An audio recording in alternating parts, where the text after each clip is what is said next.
소설 침묵으로 유명한 앤토 슈샤크가 병원에 입원했습니다. 첫날 밤을 보내는데 옆방 환자의 울부짖는 소리, 기침 소리, 고통을 호소하는 소리 때문에 한잠을 못 잤습니다. 잠을 자지 못한 상태에서 다음날 간호사에게 물었죠. 옆방에 있는 환자가 극심한 통증으로 괴로워하는데 병원에서 해줄 수 있는 건 뭐냐? 자기가 보기에는 해주는 게 없어 보였기 때문입니다. 간호사가 되게 난감해했습니다. 그리고 솔직히 얘기했습니다. 의학적으로는 해줄 일이 없다고. 마약성 진통제를 투입하고 있는데 이게 중독의 위협이 있어가지고 일정 시간이 지나야지만 쓸 수 있는데 그 사이사이 고통이 정말 말로 표현할 수 없을 정도로 심각한 거라고. 치료받으러 입원한 앤토 슈샤크 입장에서 참 불편했습니다. 병원이 해줄 수 없는 상황들이 있고 실제 바로 옆방에서 그 일이 벌어지고 있는 거죠. 그럼에도 기대를 갖고 또 물었습니다. 정말 해줄 게 없냐? 그랬더니 간호사가 이렇게 대답했답니다. 우린 그저 옆에 앉아 환자의 손을 꼭 쥐고 있을 뿐입니다. 한동안 그러고 있으면 통증이 차차로 가시기 때문에 간호사들이 교대로 손을 잡아주죠. 지금의 의료 상황하고는 좀 다른 오래 전의 이야기이기 때문에 여러 가지 참고해서 들으셔야 됩니다. 근데 의학적으로 치료할 수 없는 한계, 의사가 할 수 없고 간호사가 도울 수 없는 한계 상황에 내몰린 사람에게 그 병원의 간호사들이 했던 일은 그저 손 잡아주고 시간 날 때 와서 걱정해주는 일들을 함께 했다는 거죠. 여러분, 간호사의 말에 대해서 어떻게 생각하십니까? 마약성 진통제를 맞고 있는, 그래서 고통에 벗어나야 하지만 그 진통제가 끊어지면 큰 고통을 겪고 있는 환자의 손을 잡아주는 것이 무슨 효과가 있을까요? 앤토 슈샤크는요, 이해가 되지 않았습니다. 세월이 1년이 흘러서 앤토 슈샤크도 수술을 받았습니다. 마취해서 깼는데 통증이 엄청 심합니다. 통증이 심하다고 얘기했더니 간호사가 진통제를 놔줍니다. 통증이 잦아듭니다. 근데 그게 시간이 있지 않습니까? 그 시간이 지나자 또 다시 통증이 시작됩니다. 그래서 고통을 호소합니다. 그랬더니 간호사가 대단히 난감해하면서 지금 맞고 있는 진통제가 마약성이기 때문에 시간을 간격을 두고 맞아야 된다는 거예요. 그러지 않으면 중독 현상이 생겨서 오히려 수술 이후에 문제가 생길 수 있다고. 근데 너무너무 아픈 겁니다. 한 번은 너무 아파서 정말 본인이 혼자랄 정도로 어려움을 겪고 있는데 그런데 갑자기 손이 따뜻해집니다. 옆에 간호사가 앉아서 자신의 손을 진짜 붙잡아 준 거죠. 앤토 슈샤크가 그때 경험을 이렇게 썼습니다. 그러자 참으로 믿기지 않는 일이지만 그 지독하던 아픔이 조금씩 가시는 것을 느낄 수 있었다. 이 말은 개인차를 두고 생각하셔야 됩니다. 그러지 않은 분도 있겠죠. 근데 그런 분도 있다는 겁니다. 그렇게 생각해 보니까 제가 교우들 또 교우들의 부모님들이 중환자실에 입원했을 때 코로나 전이죠. 그 중환자실에 들어가서 그분들을 만났던 기억이 생각났습니다. 그때는 중환자실에 들어가는 게 시간이 정해져 있지 않았습니까? 지금도 그럴 거고요. 그때는 외부인이 들어갈 수 있었습니다. 가족의 동의하에, 의사의 동의하에. 그러니까 목사이니까 가족의 부름을 받아서 앞에 혼자 들어가던 아니면 같이 들어가던 또는 뒤에 혼자 들어가서 기도해 주는 시간들을 갖게 되죠. 어떤 분은 아는 분이기 때문에 너무 자연스럽고 편안할 수 있지만 또 어떤 분은 전혀 모르는 부모님 또는 형제이기 때문에 조금은 난감한 그런 상황일 수도 있습니다. 어쨌든 제가 들어간 이유는 기도하기 위함입니다. 그 기도할 때 그분들의 손을 붙잡습니다. 그러면 아무 반응이 없는 분도 있는 게 사실입니다. 그렇지만 생각보다 여러 반응들이 있습니다. 손을 잡는 순간 눈을 탁 뜹니다. 의식이 없대는데 또는 반응이 늦대는데 위험하다는데 눈이 움직입니다. 때로는 의식이 돌아오기도 합니다. 그래서 뭔지 알아듣지 못하는 말을 하시기도 합니다. 때로는 손을 꽉 잡기도 합니다. 그 손의 아귀의 힘이 너무 크게 느껴져서 깜짝 놀라서 이분이 하고 내가 눈을 뜨고 다시 보는 그런 경험들이 여러 차례 있었습니다. 제가 신방을 마치고 기도를 마치고 중환자에서 나오고 그 뒤에 가족들이 들어갑니다. 그리고 나와서 하는 반응이 아버지가 달라. 제가 무슨 기도를 해서 능력이 나타났다는 뜻이 아닙니다. 사람의 손 잡는 이 행동이 의외로 손 잡히는 사람에게 큰 영향을 주는데 특별히 아픈 사람에게 그런 효과가 대단히 클 수 있다는 겁니다. 가족들은 굉장히 고마워합니다. 사실 제가 들어가서 한 일은 손 잡고 간절히 기도한 것밖에 없습니다. 낯선 느낌 속에 저도 두려움과 떨림을 가지고 혹시 누가 되지는 않을까 하는 마음으로 이 어르신이, 이 형제가, 이 자매가 잘 받아들이기를 하는 마음으로 간절하게 기도한 거죠.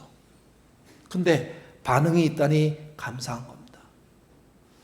심리학자로 유명한 칼 융은요, 손은 마음을 대신한다 이렇게 말했습니다. 마음이 어디서 표현되느냐? 사람의 손끝, 발끝에서 표현된다는 거죠. 마음이 있으면 손이 움직인다는 이야기입니다. 그러면 손을 통해서 그 마음의 진심이 전달되게 돼 있고 그 전달은 느끼게 돼 있다는 겁니다. 그래서 손 잡는 것은요, 마음을 전하는 통로입니다. 손 잡을 때 역사가 일어난다는 겁니다. 여러분, 부부가 같이 앉아 계시다면 한번 손 잡아 보시죠. 또 동성이 앉아 계시다면 한번 손 붙잡아 보십시오. 정말 싫은 경우가 아니라면 손 붙잡아 주시면 좋겠습니다. 자, 옆 사람을 몰라서 못 잡는다면 뭐 어쩔 수 없고요. 느낌이 어떠십니까? 따뜻해요?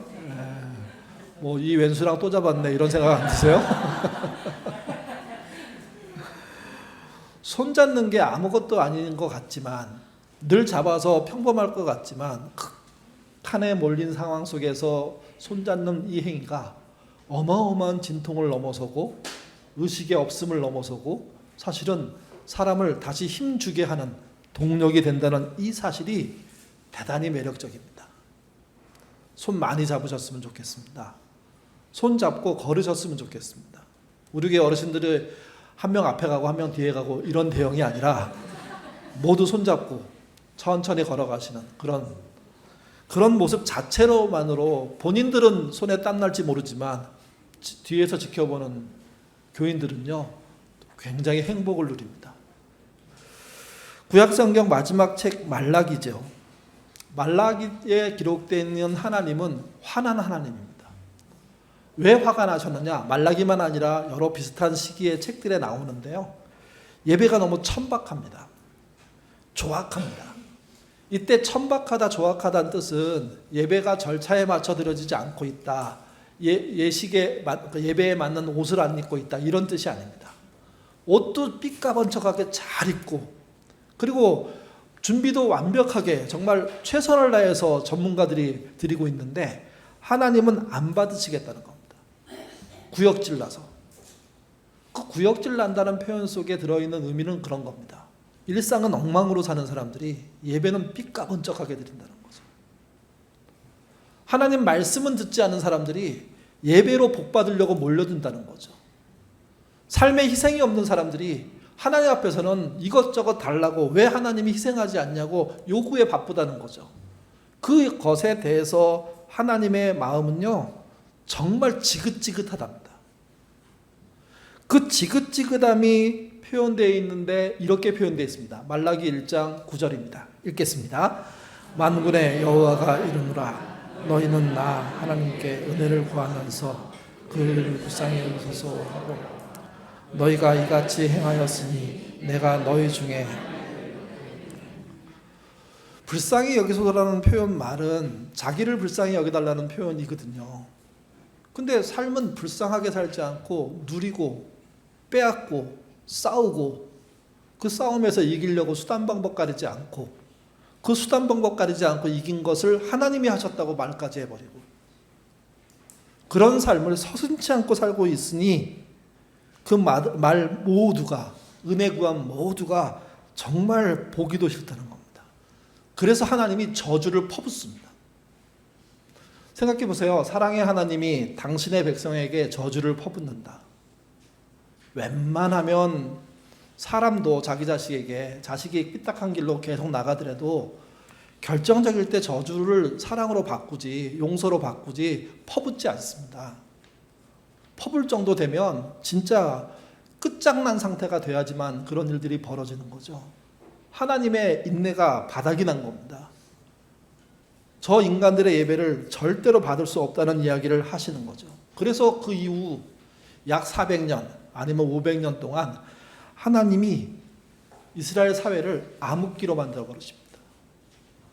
해가 사라졌다는 뜻이 아닙니다. 말씀이 사라집니다.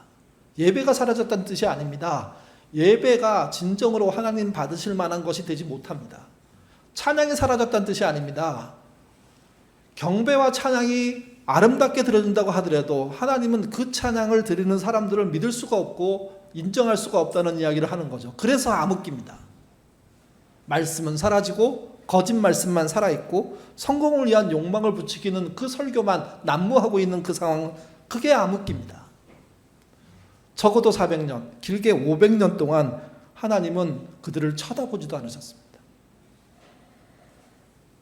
그렇게 독하게 마음먹으신 그분이 예수님을 보내시고 난 다음에 바뀌십니다. 예수님의 행동을 통해서 그 바뀐 모습이 드러납니다. 예수님의 행동 속에, 말 속에, 그게 기록되어 있는 게 사복음서인데 그 중에 불쌍히 여겼다는 표현, 불쌍히 여겨달라는 표현이 26번 나옵니다. 가장 많이 나오는 장면이 병자, 귀신 들린 사람들, 밥을 못 먹고 배고파하는 사람들, 죽음 앞에서 절망하는 사람들, 그분을 향해서 주님이 불쌍히 여겨주시고 그분들이 우리를 불쌍히 여겨달라고 하나님께 간구하는 그 이야기들이 통하기 시작하는 겁니다. 오늘 본문은 그런 장면 중에 하나입니다. 누가복음 7장 11절에서 12절 말씀 읽겠습니다. 그 후에 예수께서 나인이라는 성으로 가실새 제자와 많은 무리를 동행하더니 성문에 가까이 이를 때에 사람들이 한 죽은 자를 메고 오니 이는 한 어머니의 독자요 그의 어머니는 과부라. 그의 성에 많은 사람도 그와 함께 나오고는. 11절의 나인성은 나사렛 남동쪽에 있는 작은 마을이랍니다. 작은 성이죠. 당시 이스라엘 사회에서 나사렛은 주목받을 수 없는 곳이었습니다. 주목받을 만한 인물이 나와도 설마 말도 안 돼 이런 평가를 받는 그야말로 버림받은 땅, 밀려난 땅, 변방의 땅인 거죠. 근데 그 나사렛 남동쪽 아래에 더 작은 나인이라는 성은 더 주목받지 못합니다. 주님은요, 나사렛 출신으로서 더 주목받지 못한 나인을 향해서 가고 계십니다. 그 성문 안으로 들어갑니다. 그런 분이 주님이십니다. 삐까뻔쩍하게 모두가 알려진 그곳에 계시지 않습니다. 오히려 그런 곳에 안 계십니다. 화려한 예배당에 계실 것 같지만 천만의 말씀이요, 오히려 예배드리지 못하는 상황 속에서 그러나 그리스도인답게 살려고 애쓰는 사람과 함께 하시는 분이 주님이십니다. 나인성은 그런 의미로 보실 필요가 있습니다. 아무도 눈여겨보지 않는 그곳에 그분은 현장에 계셨습니다. 12절, 예수님이 그 현장에 도착하십니다. 근데 바로 눈앞에 장례 행렬이 지나갑니다. 본문은 장례 행렬의 주관을 이렇게 설명합니다. 한 어머니의 독자요 그의 어머니는 과부. 외아들이 죽은 겁니다. 근데 그 어머니가 과부라는 거죠. 과부의 외아들이 죽은 정말 이스라엘 사회에서 또 우리 사회에서도 똑같죠. 슬픈 장례식 현장과 맞닥뜨린 겁니다. 주님은 그 맞닥뜨린 행렬 앞에 서셨습니다. 그리고 말씀하십니다. 13절 14절 읽겠습니다. 주께서 과부를 보시고 불쌍히 여기사 울지 말라 하시고 가까이 가서 그 관에 손을 대시며 맨 자들이 서는지라. 예수께서 이르시되 청년아 내가 내게 말하노니 일어나라 하시매. 13절에 불쌍히 여기는 마음이 표현됩니다. 근데 불쌍히 여기는 건 마음의 행동이기 때문에, 마음의 표현이기 때문에 사실은 그럴 수 있는 거죠. 우리 동네 가게자리가 하나 있습니다. 몇 개월 전에 새 것이 들어와 갖고 막 했는데 장사가 안 되는지 또 공사를 시작하더라고요. 아내랑 지나가면서 제가 그런 걸 보면 어떡하냐, 또 안 되는데 또 들어왔네. 그런 마음이 저절로 들어요. 그게 연민이죠. 안타까워하는 거죠. 근데 여러분, 연민하고 선행은 다릅니다. 연민은 내버려둬도 일어나는 겁니다. 연민이 안 일어나는 게 문제인 거죠. 정말 불쌍한 상황을 보고도 아무 느낌이 안 들고 저 인간 저렇게 사는 이유가 있겠지, 그 정도로 생각하고 휙 지나갈 수 있는 연민이 안 생기는 사람들이 있습니다. 어쩔 수 없는 겁니다. 그거는 그 사람 자체가 불행한 것이고 그 사람 자체가 누군가의 연민을 못 받을 것이기 때문에.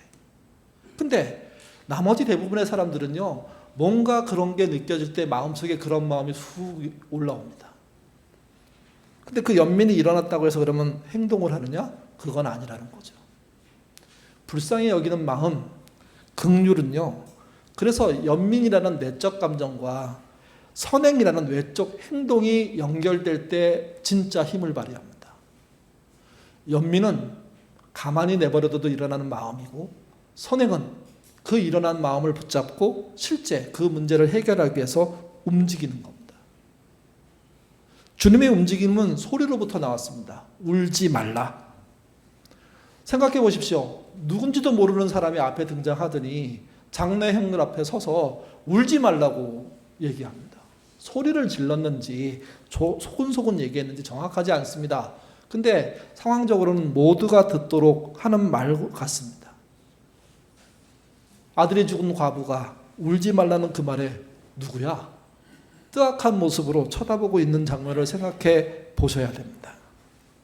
주님은 그렇게 느닷없이 남의 삶의 불행 현장 속에 그냥 들어가시는 분입니다. 연민에 멈추는 분이 아니라 선행을 하시는 분입니다. 바라보고 안타까워하는 분이 아니라 들어가서 자기의 감정을 실제 말과 행동과 손으로 표현하시는 분입니다. 그래서 주님이십니다. 주님의 백성은 연민에 머무는 사람이 아니어야 됩니다. 선행으로 가시는 분이 되어야 됩니다. 선행할 때 따지고 따져서 자기 점검이 끝난 선행이 아니라 우발적으로 훅 저지르는 선행까지 가셔야 됩니다. 나중에 속았더라도 그래, 그때 주신 그 마음으로 한 것이니 됐다, 속아주는 그 정도까지 가는 게 진짜 이 본문에 말하는 불쌍히 여기는 마음이 역사하는 거죠. 연민이 선행으로 옮겨지는 겁니다. 그리고 주님은 두 번째 행동을 하셨습니다. 선행입니다. 그게 무엇이냐면 그 관에 손을 대시니 라고 성경은 표현합니다. 여기 관은 우리로 치면 관짝이라는 표현인데, 사실은 이 본문에 등장하는 관은 관짝이 아니라 들것에 해당합니다. 나무 판자가 깔려 있고 그 위에 시신이 있고 시신을 천으로 둘러서 감아놓은 상태가 있는 거죠. 많은 사람들이 실제 시신은 못 보지만 천에 감싸있는 시신을 직접 볼 수 있는 겁니다. 그 시신을 지금 들것에 판자 위에 봉을 만들어서 들고 지금 가고 있는 거죠. 근데 그 관에 손을 대시니까 행렬이 자동으로 멈춥니다. 손을 대면 멈추게 그들의 관례가 있는 게 아니라 손을 댄 이유가 문제가 있기 때문에 장례 진행이 중단될 수밖에 없었다는 이야기라는 거죠. 이스라엘 사람들은 병든 사람, 귀신 들린 사람, 부정한 사람, 또 죽은 사람 접촉을 금지했습니다. 이 경우는 죽은 사람 들것 그것을 손으로 만졌기 때문에 그걸 보는 모든 사람들이 움직일 수가 없었던 겁니다. 왜 그러냐면 그 사람이 비켜져야 되는데 안 안고 있고, 또 하나는 그 사람이 부정해졌기 때문에 그 사람과 접촉하면 그들 또한 부정해지니까. 예수님의 행식은 사실은 이스라엘이 제일 중요하게 생각하는 정결의식을 깨트려 버린 겁니다. 시신을 받치고 있는 그 판을 손으로 잡으셨으니까. 여러분 생각해 보십시오. 인생의 불행을 잡아줄 자가 여러분 주변에 계십니까? 아픔과 고통을 잡아줄 분이 여러분과 함께 하십니까? 나인성의 과부의 외아들 그 죽음의 현장, 특별히 나인성의 그 과부를 붙잡아 줄 존재는 없었습니다. 유대교는 그 일을 하지 못하고 있었습니다. 다만 위로하고 연민으로 함께하는 정도의 일들, 장례식의 뒷공무를 함께 따라가면서 애통해하는 그 모습으로 지금 진행되고 있는 겁니다. 근데 그 불행을 멈추는 일은 그들도 못합니다. 주님은 그 불행을 자기의 손으로 잡으심으로 멈추게 했습니다. 이 장면 자체가 놀라운 장면입니다. 모두가 기겁합니다. 주님이 명령하십니다. 청년에게 일어나라. 같이 보겠습니다. 15절에서 17절입니다. 읽겠습니다. 죽었던 자가 일어나 앉고 말도 하거늘 예수께서 그를 어머니에게 주시니 모든 사람이 두려워하여 하나님께 영광을 돌려 이르되 큰 선지자가 우리 가운데 일어났다 하고 또 하나님께서 자기 백성을 돌아보셨다 하더라. 예수께서 소무한 소문.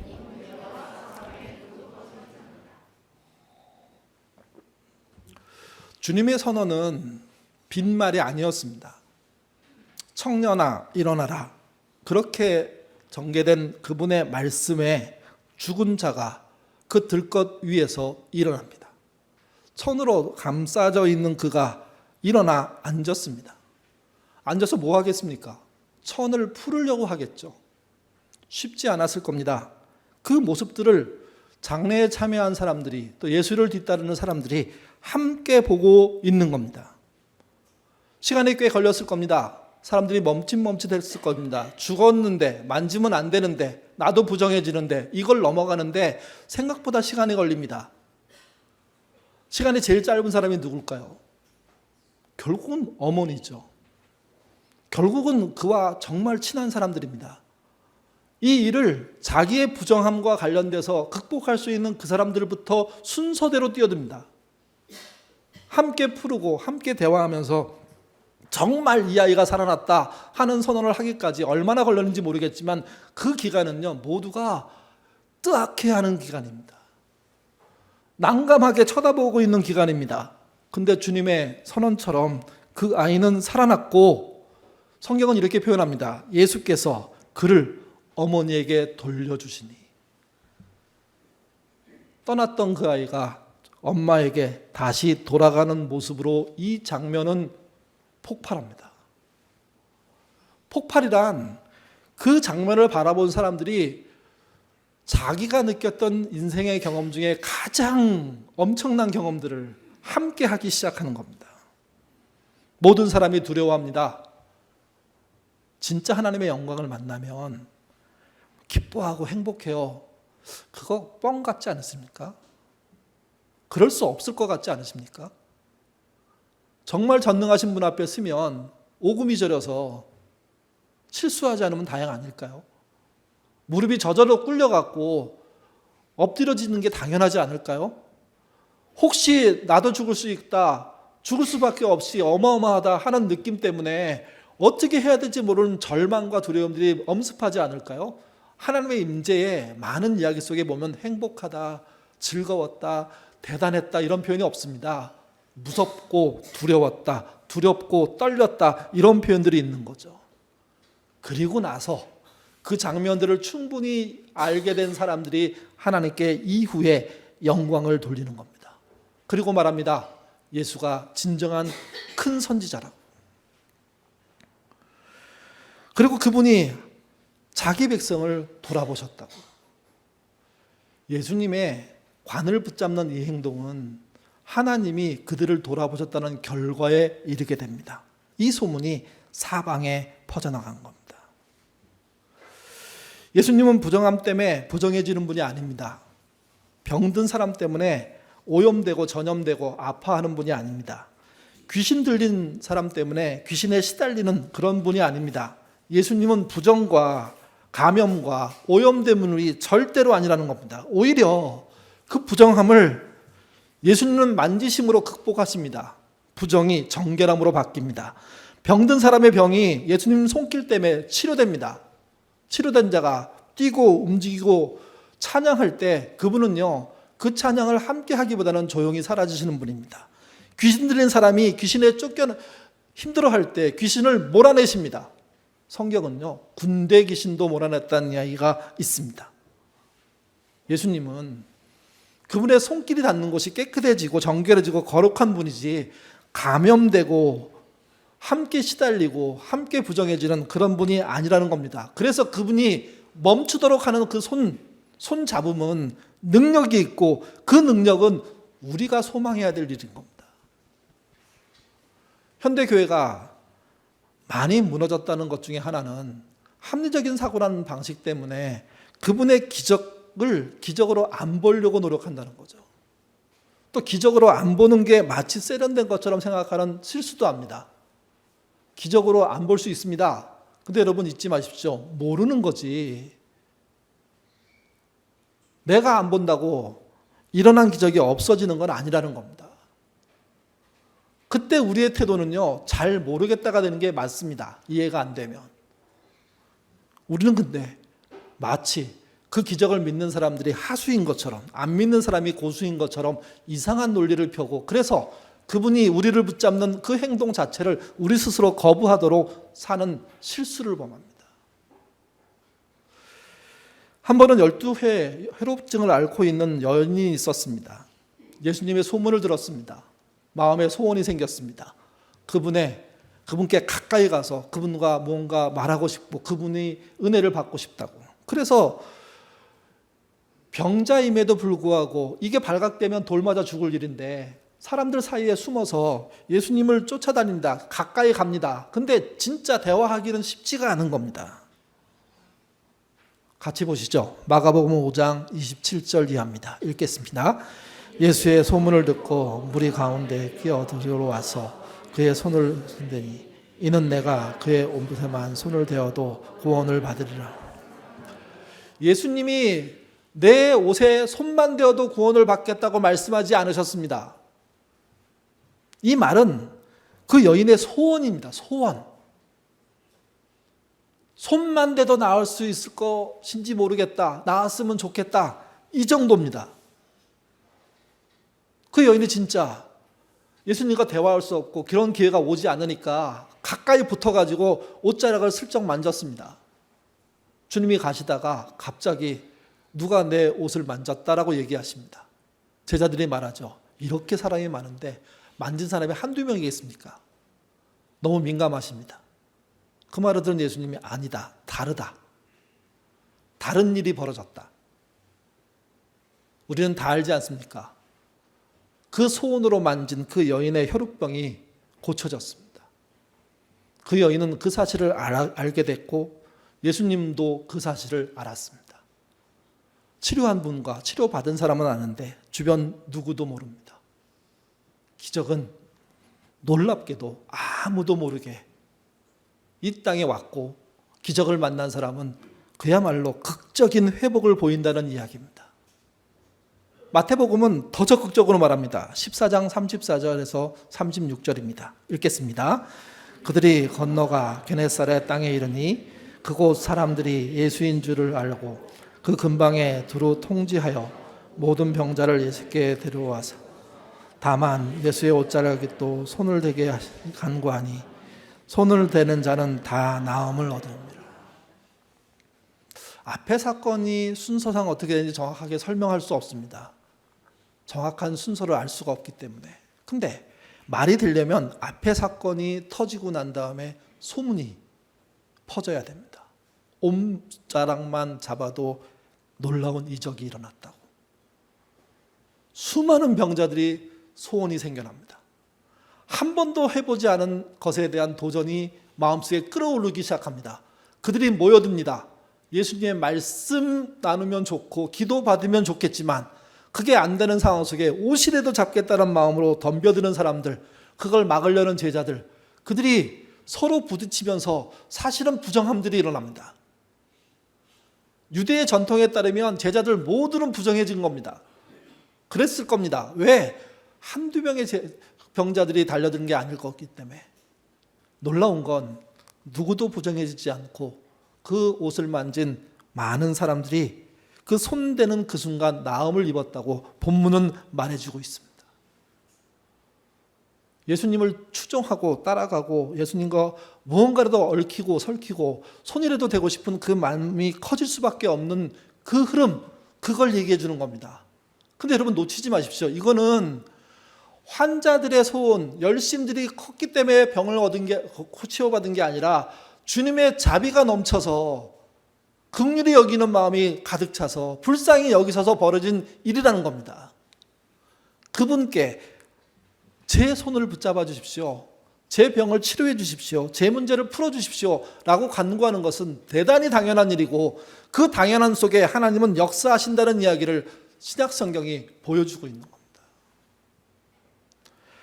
오순절 성령 강림 경험하고 난 다음에 베드로와 요한이 자주 올라갔던, 유대인들은 1년에 몇 번씩 올라가니까요. 예루살렘 성에 올라갔습니다.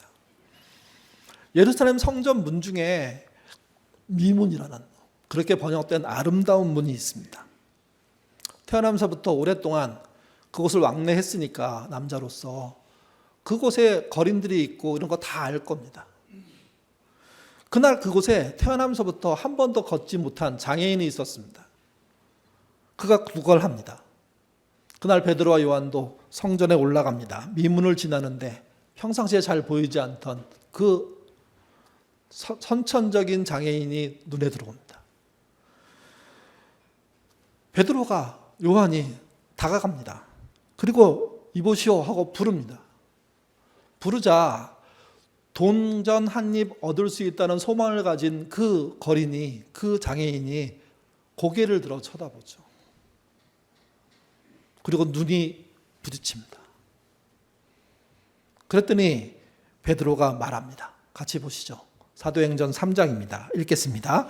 은과 금은 내게 없거니와 내게 있는 것을 내게 주노니 나사렛 예수 그리스도의 이름으로 일어나 걸으라 하고 오른손을 잡아 일으키니 발과 발목이 곧 힘을 얻고 뛰어서서 걸으며 그들과 함께 성전으로 들어가서 걷기도 하고 뛰기도 하며 하나님을 찬송하니.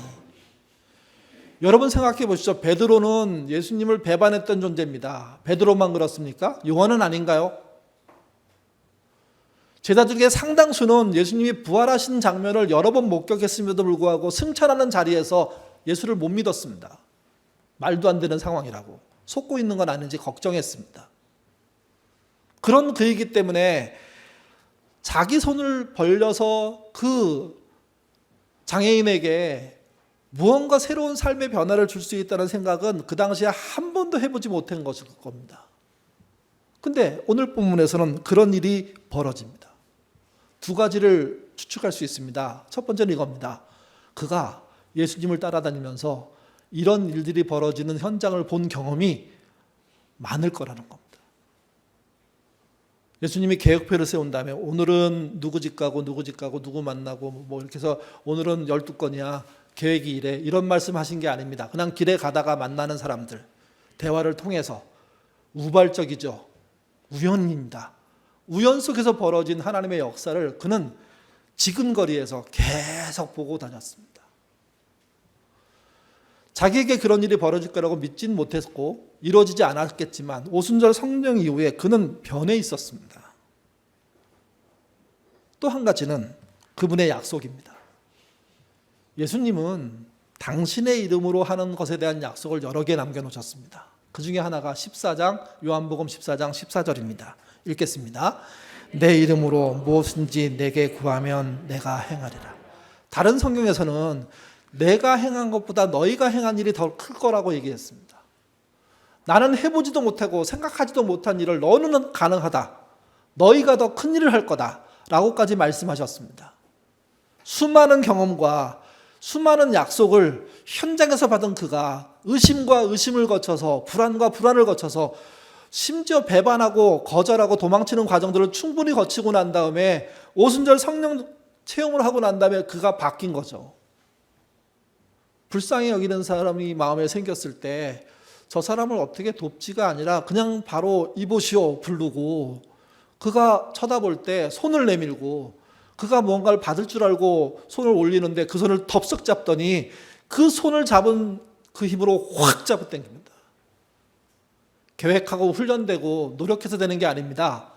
그렇게밖에 할 수 없는 몸의 반응이 일어난 겁니다. 연민이 선행으로 나오는데 1초도 안 걸립니다. 계획이 없습니다. 그냥 손 내밀고 잡으니까 갑자기 그 힘이 확 잡아당기는 능력이 나타나더니 이 능력이 그냥 그 사람을 조금 움직인 게 아니라 다리가 쭉 펴지게 만들고 걸어가게 만들고 뛰게 만들고 온 사방의 사람들이 충격받아서 저 사람이 원래 미문 앞에서 평생 구걸하면서 어렵게 살아가는 사람인데 오늘은 뛴다, 오늘은 걷는다, 왜 그러냐, 이런 일을 하게 된 겁니다. 주님의 손입니다. 근데 그 현장은 주님의 손을 본, 경험한 그 손에 의해서 일으킴을 당해본 베드로의 손입니다. 주님의 손이 베드로의 손을 통해서 미문 앞에 앉아있는 선천적인 장애인을 일으켰습니다.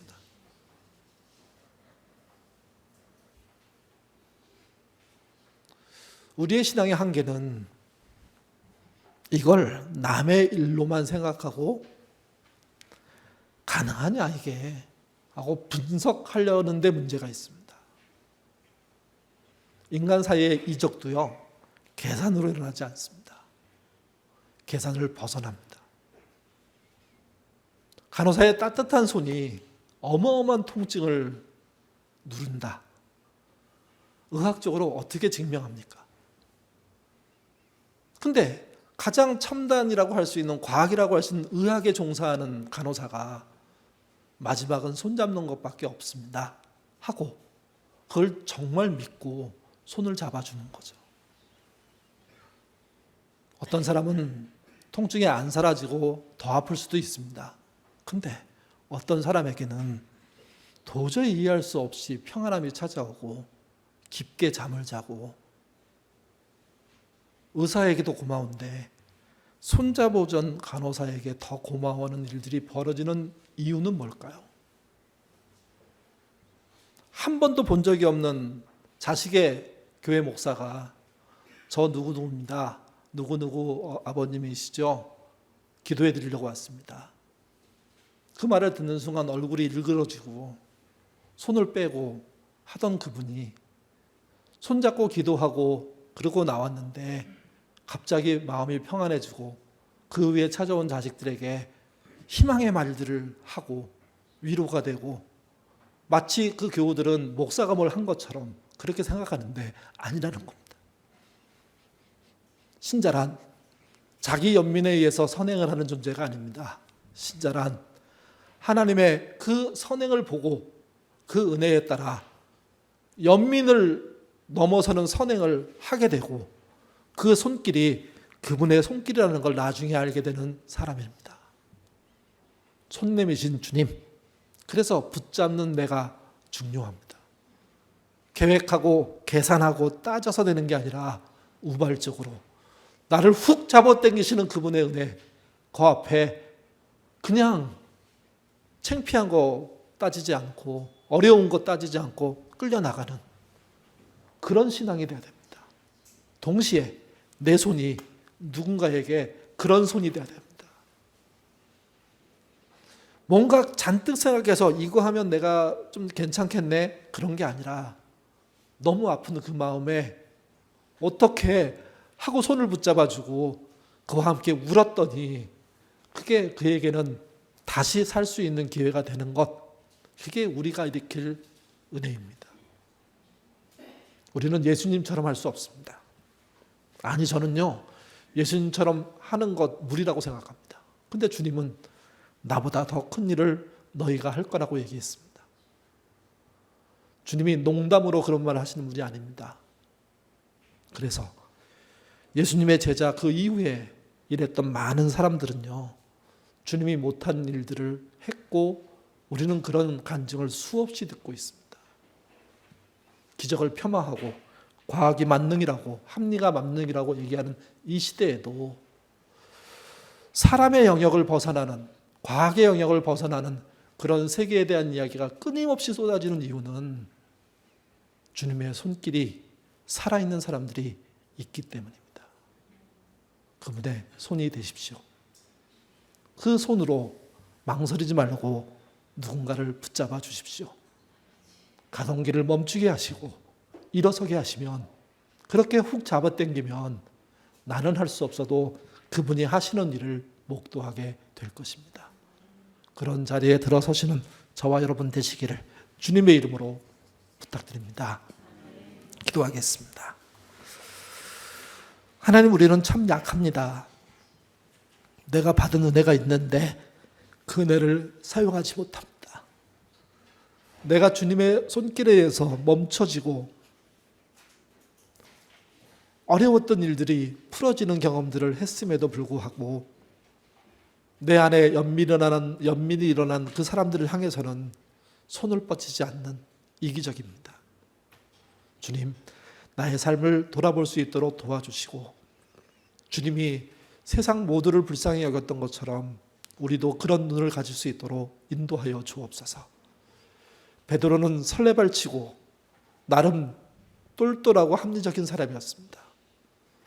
그래서 예수님을 믿는 그 과정이 힘겨웠던 것 같습니다. 이해가 안 되고 받아들이기 쉽지 않고, 부활을 여러 번 목도했음에도 불구하고 승천하신 주님을 그렇게 보면서도 불구하고 아직도 미심쩍은 게 있었던 게 그들입니다. 성령 체험 이후에 그들은 망설임 없이 손을 내밀었고 망설임 없이 잡아당겼습니다. 그 잡아당긴 사람에게 기적이 일어났습니다. 베드로가 준 게 아닙니다. 베드로의 손을 통해서 역사하신 주님의 손길이 하신 일임을 우리는 압니다. 베드로는 자만할 수 없었고 마음대로 그런 것을 사용할 수 있는 게 아님을 압니다.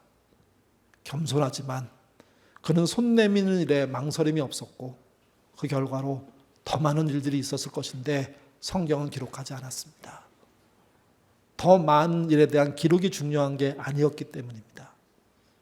주님의 손길, 그 손길에 붙잡힘을 당한 우리들인데 우리가 누군가를 붙잡는 손이 되고 있는지 살펴볼 수 있도록 하나님 인도하여 주옵소서. 치료가 필요한 분들에게 주님의 손길이 있기를 원합니다. 어려운 환경 속에 정말 경제적으로, 관계적으로 힘겨운 시간들을 보내는 사람들에게 주님의 안아주는 품이 있기를 원합니다. 그들의 품이 그래서 따뜻해지게 하시고 지금의 어려움을 넉넉히 이기는 은혜 있도록 하나님 인도하여 주옵소서.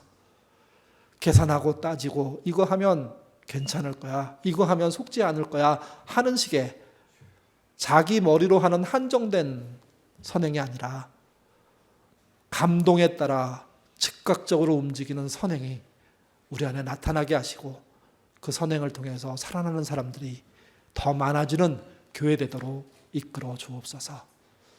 주님은 지금도 손을 내미십니다.